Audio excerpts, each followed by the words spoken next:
HSC পরীক্ষা 2025-এর রসায়ন প্রথম পত্রে ক নাম্বার, খ নাম্বার, গ নাম্বার, ঘ নাম্বার কি কি প্রশ্ন আসবে আমরা তোমাদের সকল প্রশ্ন দিয়ে দিব যে কি কি প্রশ্ন তোমাদের সকল বোর্ডে আসবে। তোমাদের এতটুকু বলি যে রসায়ন প্রথম পত্র খুবই সহজ একটি সাবজেক্ট, যদি কিছু নির্দিষ্ট টপিক বা নির্দিষ্ট কিছু প্রশ্ন পড়া যায় তাহলে খুব সহজেই কমন পাওয়া যায়। প্রথম যদি আমি রসায়ন প্রথম পত্রের কথা বলি, তার জন্য তোমাকে আহামরি অনেক অধ্যায় পড়ার দরকার নেই। তুমি যদি 3টা অধ্যায় পড়ো তুমি খুব সহজেই 6টা প্রশ্ন কমন পাবা। যেমন গুণগত রসায়ন, এখান থেকে 2টা প্রশ্ন আসে। তারপর তোমাদের তৃতীয় চ্যাপ্টার, এখান থেকে 2টা প্রশ্ন থাকে, এবং চতুর্থ চ্যাপ্টার, এখান থেকে 2টা প্রশ্ন থাকে। এই 3টা অধ্যায় পড়লে তোমাকে আর কিছু পড়ার প্রয়োজন পড়বে না, তুমি খুব অনায়াসেই প্রশ্ন কমন পাবা। এখন প্রশ্ন হলো কি কি প্রশ্ন আসে। সর্বপ্রথম আমি সিকিউ নিয়ে কথা বলবো। সিকিউর ক্ষেত্রে প্রথমে আমরা বলবো গুণগত রসায়ন। প্রথম হিসাবে তুমি যে জিনিসটা পড়বা সেটা হলো গুণগত রসায়ন, কেননা গুণগত রসায়ন খুবই গুরুত্বপূর্ণ একটি টপিক। এখন তোমার গুণগত রসায়ন থেকে কি কি টপিক পড়বা, কি কি প্রশ্ন পড়বা, আমরা সেটা তোমাকে একটু ক্লিয়ার করি। প্রথম তোমাকে পড়তে হবে বোর ও রাদারফোর্ডের পরমাণু মডেল। এবার অনেকে বলবে যে ভাই প্রশ্ন কি কি পড়বো এখান থেকে। হ্যাঁ, আমরা প্রশ্নগুলো ক্লিয়ার করে দিই যে বোর ও রাদারফোর্ডের পরমাণু মডেল থেকে তুমি কি কি প্রশ্ন পড়বা। 1 নম্বর প্রশ্ন হিসেবে পড়বা তুলনা করা, অর্থাৎ বোর ও রাদারফোর্ডের মডেলের মধ্যে তুলনা করো, অথবা কোনটি অধিকতর গ্রহণযোগ্য তা ব্যাখ্যা করো। বোর ও রাদারফোর্ডের পরমাণু মডেলের মধ্যে কোনটি অধিকতর গ্রহণযোগ্য। তুলনামূলক প্রশ্ন কম স্টার হলেও এই প্রশ্নটা মাঝে মধ্যে আসতে দেখা গেছে। 2 নম্বর প্রশ্ন হিসেবে তোমাকে পড়তে হবে বোর মডেলের স্বীকার্য 3টি, বিশেষ করে কণিক ভরবেগ যেমন mv/r = nh/2π সমীকরণে যে ম্যাথগুলো তোমাদের রয়েছে সেই ম্যাথগুলো তোমাদেরকে করতে হবে, তুমি খুব অনায়াসেই করবা। আর বোর ও রাদারফোর্ডের পরমাণু মডেলের মধ্যে সবচেয়ে গুরুত্বপূর্ণ টপিক হলো এই 3 নাম্বারটা। বোর আর রাদারফোর্ডের পরমাণু মডেলের মধ্যে এই 3 নাম্বার টপিকটা তোমাদের সবচেয়ে বেশি গুরুত্বপূর্ণ। যেমন বোর তত্ত্বের সাহায্যে n-তম কক্ষপথের শক্তি বা ব্যাসার্ধ নির্ণয়, এই টপিকটা খুব পরিমাণ আসে যে বোর তত্ত্বের সাহায্যে n-তম কক্ষপথের শক্তি ও ব্যাসার্ধ নির্ণয়। সবচেয়ে বেশি এটা আসে n-তম কক্ষপথের শক্তি En সমান সূত্র তুমি এখানে দেখলাম, আবার কি n-তম কক্ষপথের ব্যাসার্ধ Rn সমান সূত্র এখানে আছে। তো এই টপিকটা সবচেয়ে বেশি গুরুত্ব দিয়ে এই টপিকটা তুমি পড়বা, ঠিক আছে। আচ্ছা, তো প্রথম টপিক শেষ। সেকেন্ড টপিক আসে হলো কোয়ান্টাম সংখ্যা, খুবই গুরুত্বপূর্ণ একটি টপিক কোয়ান্টাম সংখ্যা। এখন কথা হলো কোয়ান্টাম সংখ্যা থেকে ভাইয়া কি কি পড়বো। হ্যাঁ, কোয়ান্টাম সংখ্যা থেকে সর্বপ্রথম প্রশ্ন থাকে হলো কোয়ান্টাম সংখ্যার সাহায্যে কক্ষপথের অরবিটাল সংখ্যা ও সর্বোচ্চ ইলেকট্রন ধারণ ক্ষমতা নির্ণয় করো। আর 2 নম্বর প্রশ্ন হিসেবে তুমি পড়তে পারো কোন অরবিটালে টি সম্ভব বা অসম্ভব নয় কেন। কোন, যেমন হলো 2d অরবিটাল সম্ভব নয় কেন, 3f অরবিটাল সম্ভব নয় কেন। তো কেন সম্ভব কেন অসম্ভব এই প্রশ্নটা পড়বা, এগুলো ম্যাক্সিমাম খ নম্বর প্রশ্ন আসে। 3 নম্বর টপিক হিসেবে তোমাকে পড়তে হবে হলো ইলেকট্রন বিন্যাসের নীতি 3টি। ইলেকট্রন বিন্যাসের যে 3টা নীতি আছে খুব পরিমাণ প্রশ্ন আসে, বিশেষ করে আবহাওয়ার নীতি পড়তে হবে। আবহাওয়ার নীতি থেকে তোমার ব্যতিক্রম যেগুলো আছে যেমন হলো কপার, তারপর ক্রোমিয়াম, এগুলো ব্যতিক্রম কেন বা এরা স্বাভাবিক নিয়ম মেনে চলে না কেন, এই ধরনের প্রশ্নগুলো সবচেয়ে বেশি আসে। তারপর তোমাকে 2 নম্বর হিসেবে পড়তে হবে হলো হুডের নীতি, আর 3 নম্বর ছিল পলের বর্জ্য নীতি, তোমাকে ভালো করে পড়তে হবে। এরপর আসে 4 নম্বর হলো বর্ণালী। বর্ণালী থেকে কি কি পড়বো। বর্ণালীর সবচেয়ে গুরুত্বপূর্ণ টপিক হলো 2 নম্বরটা। তবে প্রথম প্রশ্নটা পড়বা বর্ণালী কেন সৃষ্টি হয়। বর্ণালী কেন সৃষ্টি হয়। 2 নম্বর হলো হাইড্রোজেন পরমাণুর বর্ণালীর সিরিজ ও রিডবার্গ সমীকরণ ভিত্তিক ম্যাথ করতে হবে তোমাকে, ঠিক আছে। রিডবার্গ ভিত্তিক ম্যাথ যেগুলো আছে, বিশেষ করে যে তোমার 1/λ = RH কি তোমার কি 1/n1² - 1/n2²। তো এই ধরনের যে ম্যাথগুলো আছে এগুলো তোমাকে সবচেয়ে বেশি করে করতে হবে, এগুলো খুব বেশি পরিমাণে আসে। এরপরে তোমাকে পড়তে হবে দৃশ্যমান আলোর তরঙ্গ দৈর্ঘ্যের পরিসর, যেমন হলো বেগুনি থেকে লাল পর্যন্ত যে পরিসরটা আছে সেই তরঙ্গ দৈর্ঘ্য নির্ণয় করতে হবে এবং তার কালার বলতে হবে। প্রশ্নটা এরকম থাকে যে একটা প্রশ্ন উপরে একটা উদ্দীপক থাকবে, তার আলোকে প্রশ্ন এরকম থাকবে যে নিচের তরঙ্গ দৈর্ঘ্যটি নির্ণয় করো বা তার এই তরঙ্গ দৈর্ঘ্যটির রং কি রকম হবে, ঠিক আছে। সেটা বেগুনি থেকে লাল, এই 6টি রঙের মধ্যে হতে পারে, সেটা তুমি এই ধরনের যে ম্যাথগুলো আছে এটা করতে হবে। তারপর ইউভি বা IR রশ্মির ব্যবহার, যথাক্রমে তোমার জাল টাকা শনাক্তকরণ ও চিকিৎসা ক্ষেত্রে যে ব্যবহারগুলো করা হয় সেগুলো তোমাকে ভালো করে করতে হবে। তো এই হলো আমাদের ক্লিয়ার। আর এই অধ্যায়ের মধ্যে ম্যাথের মধ্যে সবচেয়ে বেশি গুরুত্ব দেওয়ার টপিক হলো তোমার এই 5 নাম্বারটা, যেটাকে আমরা বলি দ্রাব্যতা। দ্রাব্যতার ম্যাথ যেটা S = তোমার এখানে কি 1000 WmV যেটা আছে সেটা ম্যাক্সিমাম করবা। তো এখানে যে সূত্রের ম্যাথগুলো আছে এবং এই সূত্রের সাহায্যে ক্লাসিত বা অর্ধক্ষিপ্ত লবণের যেই ভর নির্ণয়গুলো আছে সেই ম্যাথগুলো তোমাকে করতে হবে, খুবই গুরুত্বপূর্ণ ম্যাথ। 2 নম্বর হিসেবে হলো দ্রাব্যতার ওপর তাপমাত্রার প্রভাব, এই ধরনের ম্যাথগুলো তোমাকে করতে হবে। আর এখানে সবচেয়ে বেশি আসে হলো এই 3 নম্বরটা, মিশ্রণের অর্ধক্ষেপ পড়বে কিনা তা নির্ণয় করো, বিশেষ করে কেএসপি অথবা কেআইপি নির্ণয় যে ম্যাথগুলো আছে এটা খুব বেশি প্রচুর পরিমাণে আসে, মানে এইটাকে আমি সবচেয়ে বেশি গুরুত্ব দিব। এরপর হলো দ্রাব্যতার ওপর সম আয়তনের প্রভাব প্লাস ম্যাথ করতে হবে, বিশেষ করে ব্যতিক্রম ম্যাথগুলো তোমাকে বেশি করে করতে হবে। আর এই অধ্যায় থেকে তোমাকে সর্বশেষ টপিক পড়তে হবে হলো আয়ন শনাক্তকরণ। এটা পড়তেই হবে, এটা 100%। এটা তোমাকে বিশেষ করে copper ion, sodium ion, ammonium, তারপর ক্লোরিন, সালফেট, কার্বনেট, এই আয়নগুলো শনাক্তকরণ করতে পারতে হবে। এখান থেকে 2 সেট প্রশ্ন থাকবে। আমি এই যে তোমাকে এখানে যা যা দিলাম এখান থেকে 2 সেট প্রশ্ন থাকবে। এই 2 সেট প্রশ্ন তুমি এখান থেকে ইজিলি উত্তর করতে পারবা যদি আমি যে টপিকগুলো নিয়ে কথা বললাম সেই টপিকগুলো তুমি করতে পারো, ঠিক আছে। একটা জিনিস মনে রাখবা, গুরুত্বর টপিক যদি তুমি না পড়ো তাহলে তোমার জীবনটাই লস, ঠিক আছে। কারণ তুমি কেমিস্ট্রি নিছো অথবা সায়েন্স নিছো, জীবনে একটা বড় কিছু বা বড় একটা তোমার স্বপ্ন আছে, সেই স্বপ্নটা পূরণ করার জন্য গুরুত্বপূর্ণ টপিকের কোনো বিকল্প কিন্তু নাই, এটা তোমাকে মনে রাখতে হবে। এরপরে আমরা পড়বো হলো 3য় অধ্যায়। 3য় অধ্যায় থেকে প্রশ্ন, তোমাদের যে অধ্যায়টির নাম হলো মূলের পর্যায় সারণী, যে অধ্যায়টি, এখান থেকে প্রশ্ন থাকবে 2টা, এখান থেকে 2টার উপরে থেকে 2টা, অলরেডি 4টা হয়ে গেছে আর একটা লাগবে, তাই না।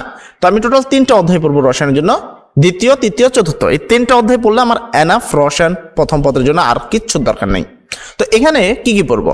প্রথম পড়বো মৌলের পর্যায়বৃত্ত ধর্ম ও রাসায়নিক ধর্ম এই সম্পর্কিত বিশেষ করে গুরুত্বপূর্ণ টপিকগুলো তোমাকে পড়তে হবে। 1 নম্বর টপিক হিসেবে পড়তে হবে পর্যায়বৃত্ত ধর্ম। এবার পর্যায়বৃত্ত ধর্মগুলো কি পড়তে হবে? যেমন তুমি কি সর্বপ্রথম পড়বা আয়নীকরণ শক্তির ক্রম বিশ্লেষণ করো, আয়নীকরণ শক্তির ক্রম বিশ্লেষণ করো। বিশেষ করে তোমাদের ক্ষেত্রে ব্যতিক্রমগুলো তোমাদের বিশেষ করে করতে হবে। যেমন হলো তোমার বেরিলিয়াম বোরন, তারপর nitrogen oxygen, magnesium aluminium, phosphate sulphur, এই ধরনের যে ব্যতিক্রম ইলেকট্রনগুলো আছে এইগুলোকে বেশি করে করবা। প্রশ্ন তোমাকে এরকমই থাকবে যে 4টা মৌল বা 5টা মৌল বা 3টা মৌল দিল, বললো যে আয়নীকরণ শক্তির ক্রম বিশ্লেষণ করো এখন, বা আয়নীকরণ শক্তির ক্রম নির্ণয় করো। এখন তুমি নির্ণয় তো করবা, তার মধ্যে এই ব্যতিক্রম অবশ্যই দেওয়া থাকবে, এই ব্যতিক্রমগুলো তোমাকে ভালো করে করতে হবে। 2 নম্বর হিসেবে পড়তে হবে ইলেকট্রন আসক্তিকরণ। ইলেকট্রন আসক্তিকরণ, তড়িৎ ঋণাত্মকতা, এই বিষয়গুলো একই রকম। এটাও তোমার বিশেষ করে হ্যালোজেনের যেগুলো আছে সেগুলো করতে হবে। যেমন হলো কি ক্লোরিন, এইগুলো যেগুলো আছে সেগুলো তোমাকে ভালো করে করতে হবে, যে এইগুলো কেন, এই বন্ধনটা কেন হচ্ছে। 3 নম্বর টপিক হিসেবে তোমাকে পড়বে সংকরণ। বিশেষ করে এটা তোমাকে মনে রাখতে হবে, সংকরণ সবচেয়ে বেশি গুরুত্বপূর্ণ। সংকরণের থেকে এখানে গুরুত্বপূর্ণ কোনো টপিক কিন্তু নাই, তো তোমাকে সংকরণ সবচেয়ে গুরুত্ব দিয়ে পড়তে হবে। এই সংকরণ যদি না পড়ো মনে রাখবে যে তোমার লাইফটাই লস। সংকরণ তোমাকে পড়তে হবে, বিশেষ করে অবস্থা বর্ণয়, যেমন হলো তোমার methane, beryllium chloride, beryllium dichloride, carbon tetrachloride, তারপর অ্যামোনিয়া, পানি, এইগুলো যে সংকরণগুলো আছে, সংকরণগুলো বা হাইব্রিডাইজেশনগুলো আছে, হাইব্রিডাইজেশনগুলো তোমাকে ভালো করে করতে হবে। 2 নম্বর টপিক হিসেবে পড়তে হবে আকৃতির উপর মুক্তিজোড় ইলেকট্রনের প্রভাব। আকৃতির উপর মুক্তজোড় ইলেকট্রনের প্রভাব, যেমন হলো তোমার মিথেন, পানি, অ্যামোনিয়া, এগুলো ভালো করে করতে হবে। 3 নম্বর টপিক হিসেবে করতে হবে বন্ধন কোণের উপর তড়িৎ ঋণাত্মকতার প্রভাব। যেমন হলো তোমার H2O এবং H2S, মানে পানি এবং হাইড্রোজেন সালফেটটা, তারপর হলো তোমার অ্যামোনিয়া ও ফসফেট সালফেটে, এখানে তোমার অ্যামোনিয়া আর এই যে 3টা আছে, এই 3টা প্রশ্ন পড়লে মোটামুটি হয়ে যাবে। এরপরে আমরা প্রশ্নে আসি 3 নম্বর টপিক ফাজানের নীতি। ফাজানের নীতি কিন্তু পোলারায়নের যে নীতি আছে খুবই গুরুত্বপূর্ণ নীতি। ফাজানের নীতিগুলো তোমাকে ভালো করে পড়তে হবে। তো ফাজানের নীতি থেকে কি কি পড়বো আমরা? ফাজানের নীতি থেকে পড়বো আয়নিক যৌগের সমযোজী বৈশিষ্ট্য। 2 নম্বর হিসাবে আমরা পড়বো কি ধাতব কার্বনের তোমার তাপ সমতা। 3 নম্বর হিসাবে পড়বো গলনাঙ্গ ও স্ফুটনাঙ্গের ক্রম। ঠিক আছে, ফাজানের নীতি থেকে আমরা এই 3টা পড়বো। 4 নম্বর টপিক থেকে হাইড্রোজেন বন্ধন। হাইড্রোজেন বন্ধন থেকে কি কি পড়বো? হাইড্রোজেন বন্ধন থেকে পড়বো যৌগের ভৌত অবস্থার ভিন্নতা, যেমন হলো পানি, হাইড্রোজেন সালফেট, তারপর হাইড্রোজেন ফ্লোরাইড, এগুলা। তারপর হলো গলনাঙ্ক ও স্ফুটনাঙ্গের বিভিন্নতা। 3 নম্বর হিসেবে পড়বো পোলারিটি ও পোলার যৌগ। ঠিক আছে। 5 নম্বর হিসেবে পড়বো বিভিন্ন ব্লকের ধর্মাবলী। খুবই গুরুত্বপূর্ণ টপিক, বিশেষ করে এই 4 নম্বরটা এবং 5 নম্বরটা সবচেয়ে বেশি গুরুত্ব। এখানে কি ক্ষার ধাতু, মৃৎক্ষার ধাতু, তারপর তোমার কি উভয়ধর্মী কেন, যেমন হলো তোমার এই যে এইগুলো আছে এগুলো উভয়ধর্মী কেন।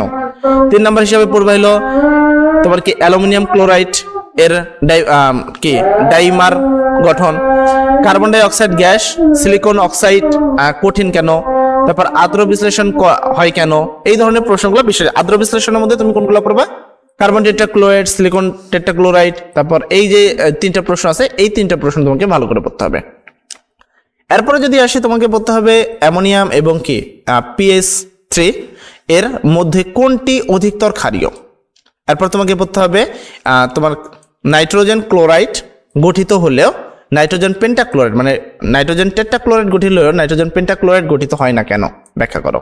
ঠিক আছে, সেম বিষয়ে খুবই গুরুত্বপূর্ণ প্রশ্ন, আমি কিন্তু পাশে স্টার দিয়ে রাখছি তোমাদের জন্য। তো এখানে যে প্রশ্নগুলো আছে পড়লে তোমাকে মানে কেউ ঠেকাতে পারবে না, এটা সম্ভব না তোমার পক্ষে, কেউ যে তোমাকে ঠেকাবে। তারপর তুমি কি পড়বা? 7 নম্বর হিসেবে পড়তে পারো নাইট্রোজেন নিষ্ক্রিয় গ্যাস কেন, OF তোমার কি গঠিত হলেও OF4 OF6 হয় না কেন।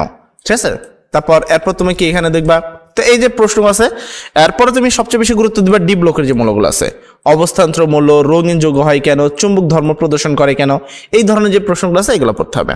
এরপর লাস্ট অধ্যায় হিসেবে পড়বা 4র্থ অধ্যায়, এই অধ্যায়টার নাম হলো রাসায়নিক পরিবর্তন। এখন প্রশ্ন আসে যে রাসায়নিক পরিবর্তন থেকে আমরা কি কি পড়বো, কোনগুলো সবচেয়ে বেশি গুরুত্বপূর্ণ। রাসায়নিক পরিবর্তন থেকে সবচেয়ে গুরুত্বপূর্ণ হলো AE নির্ণয় করা। এই নির্ণয় যে প্রশ্নগুলো থাকে এটা সবচেয়ে বেশি গুরুত্বপূর্ণ। কেমন? 1 নম্বর হিসেবে তুমি যদি খেয়াল করো, এই নির্ণয় করো।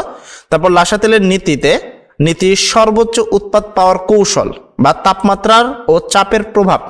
লাসা তেলের নীতির উপরে যে যেমন অ্যামোনিয়ামের সর্বোচ্চ উৎপাদন কিভাবে পাবো, তাপমাত্রা এবং চাপের যে প্রভাবটা আছে, 3টা প্রভাব আছে, 3টা প্রভাব ভালো করে পড়তে হবে। তারপরে তোমাকে কেসি ও কেপি এর রাশিমালার প্রতিবেদন সম্পর্ক প্রতিবেদন এবং ম্যাথ, এই সবগুলো করতে হবে, প্রতিবেদন করতে হবে, পাশাপাশি ম্যাথও করতে হবে। 4 নম্বর হিসেবে কেপি এর উপর তাপমাত্রার প্রভাব লেখচিত্র ও ভেন্ট হেফের যে আছে তোমার সমীকরণ আছে সেটা পড়তে হবে। তারপরে তোমাকে এটা এখানে 2 নম্বর, 3 নম্বর এবং 4 নম্বরকে গুরুত্ব দিবা, KW KA KB।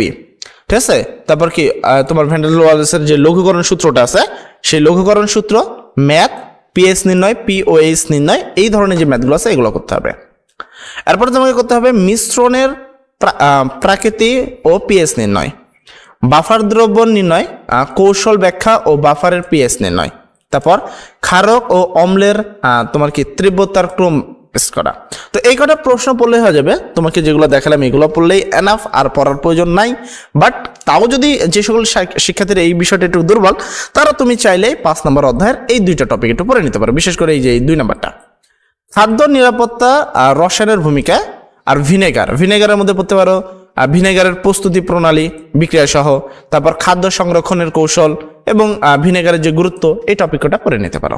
তোমাকে এই যে টপিকগুলো দিলাম না, এই টপিকগুলো পড়ে নাও, আমি তোমাকে 100% গ্যারান্টি দিব যে এই টপিকগুলো আমি তোমাকে যেগুলো দিয়ে দেখালাম বা যেগুলো বললাম, এই টপিকগুলো যদি পড়ো তুমি 100% গ্যারান্টি থাকে যে তুমি 100% কমন পাবা এবং A+ তোমার নিশ্চিত। এই বিষয়ে তোমার কোনো দ্বিধাদ্বন্দ্ব থাকার দরকার নেই, এই কটা টপিক জাস্ট পড়ে নিবা। ঠিক আছে, তো যাই আশা করি সাজেশনটা কেমন লেগেছে অবশ্যই কমেন্ট সেকশনে বলবা, এবং তোমার কাছে এখান থেকে কতটুকু কমন পাওয়ার আশ্বস্ত বা তুমি মনে করো যে যেহেতু অলরেডি তুমি লাস্ট ইয়ারে চলে আসছো, তোমার মতে সাজেশনটা আসলে কতটুকু গুরুত্বপূর্ণ সেই বিষয়টা অবশ্যই কমেন্ট সেকশনে বলবা। সবাই ভালো থাকবা, সবার জন্য দোয়া করি। আসসালামু আলাইকুম।